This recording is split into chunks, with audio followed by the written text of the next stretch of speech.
Alright everyone, it's time for Vermont Issues episode 121, UVM, which costs like, for out of state, I can't even remember what the tuition was, but I think it's a total cost like $45,000 a year per student without the aid that you can possibly get. UVM is short on cash, specifically the College of Arts and Sciences. So they decided to cut a dozen courses and then the chairman quit because he's like, oh fuck him. I can think of some better ways to go about making up the difference in the shortfall. Like, I have a feeling, if I had to guess which courses got axed, they're probably, like, mainstream courses, like actual academic material. Meanwhile, the social justice requirement courses, they're never going to get cut. Like, I fully imagine that in the future you'll be able to get a PhD in, like, 1300s era feminist literature or something along those lines. I have this running joke that they offer feng shui for your minivan as a course. It's not actually true, but I'm sure that they would. You'd get the same thing maybe in like parts of California. I would like to tell, fellow Vermonters here, if you haven't been, outside of Vermont, most of the country doesn't live like we have to here. There's relatively less of that sort of thing. Now, I like progressivism to the extent that it brings equality, but we've gotten to the point where we hit the tipping point some time ago within academia, between being sort of stuffy, old, the stereotypes about the conservative side of academia, and being just way, way warped and whacked out there. And it's become fiscally unsound, I guess, in UVM's case. Another thing, why don't you cut the salary of some administrators or cut them altogether? Get rid of some of them. Why don't you focus on actually teaching people instead of a bunch of feel-good hippie bullshit on campus that, doesn't make most people feel good anyway. You put a bright and shining face on all of the administration that goes on, even though really a lot of what happens at a for-profit university essentially is parasitism. By the way, you do realize that UVM, like all other universities and colleges in the country, vastly ups its price specifically because the government gives them all sorts of free money, right? Because they'd rather spend that money on building a new building than on lowering the cost for students and maintaining what they've already got. It's an attempt to ever expand for expansion's purpose to justify the grants that they receive. It's essentially use it or lose it. It's the same problem we have in the military in a way, really, with certain usages of goods, where a group within the military may not need something, but they're going to take it anyway, and you're going to have to pay for it because they know that they'll never get it again, unfortunately, if they do not actually take it, because then it will be deemed unnecessary for the function of that particular unit. I think that's what's happening in our colleges. Why don't you cut some of the social justice courses? I think UVM has a requirement now of a certain number of credits you have to spend in certain types of courses, and it's like, it's the fairly stereotypical, it's like, women's literature and Holocaust studies and, black poetry and stuff. But there are plenty of people on the campus that are not female or black or anything like that, so I mean, what's the point? Trust me, if they went through a Vermont high school, they got a good 15 credits worth of social justice already. Like constant, especially within English courses and history and everything else. Like math is a social construct. Trust me, they've already gotten their social justice requirement just by existing in the United States in most areas, especially in a state like Vermont. You're not magically curing racism by getting people to read African literature. Trust me, I know that it may sound good on paper. I know that the social justice thing is like, it's in vogue because it makes you feel happy about the fact that you lived in a homogenous community. And most of the out-of-state students, they're like trust funders from a gated community out west.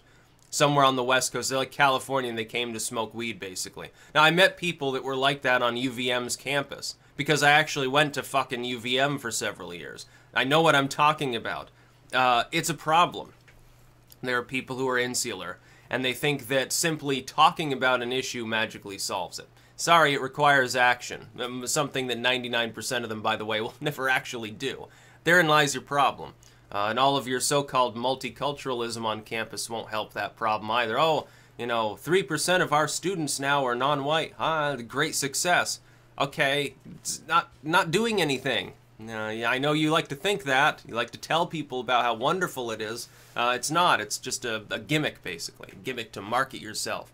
to people who will come in and then pay your sky-high tuition. You realize how much, for in-state, UVM, until I think, wasn't it 2 years ago that Castleton turned itself into a university? And let's face it, it's still very small, compared to UVM especially, even though they've annexed swaths of downtown Rutland. Still, relatively speaking, Castleton is still college size. It's relatively small.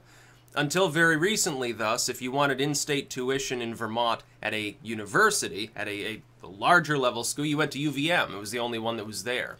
And in-state tuition there is extremely high.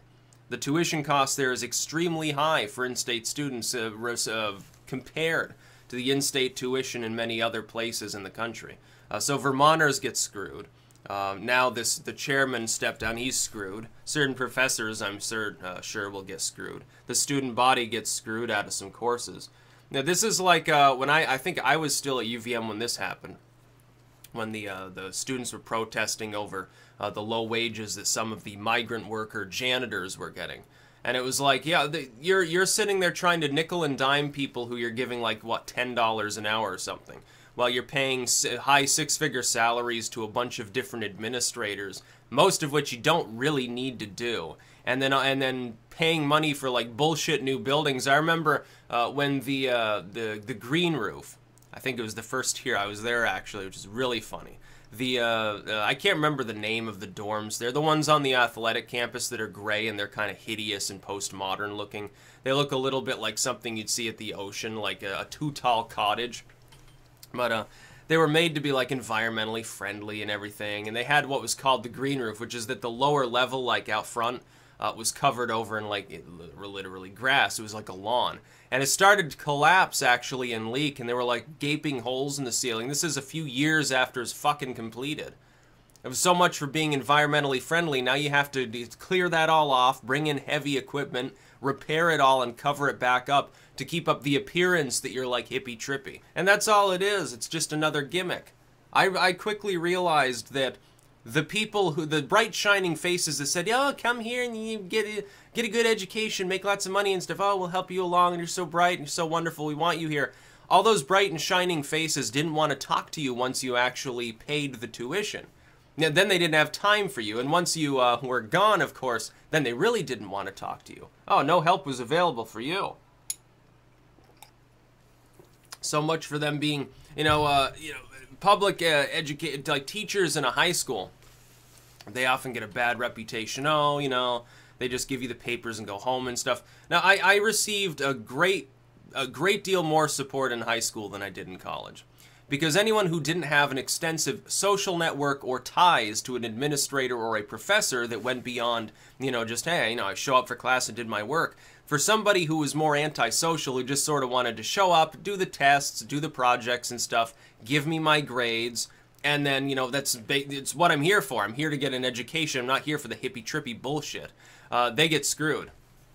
It's really not great to go to a college where you don't really have, nobody that I knew interpersonally went to UVM. That became a problem. Nobody in my immediate family had attended college at all, so I'm like, nah, I'm taking a flying fuck at a rolling donut here. I have a little bit of bitterness associated with UVM. Not Castleton, though. Castleton actually was great.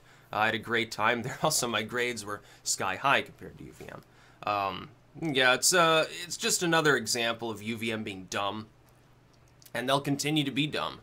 Because they put on airs, they put on a big show about being moral and high and mighty. Oh, our ivory towers are so progressive. We have diversity here and stuff like that. And then, this sort of thing happens. Whoops, we have a budget shortfall. We're going to have to axe a bunch of things that students actually need.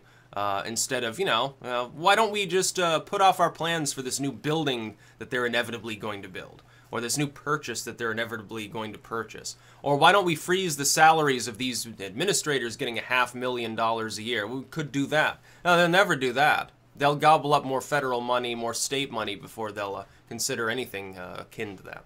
That's about all. Peace out.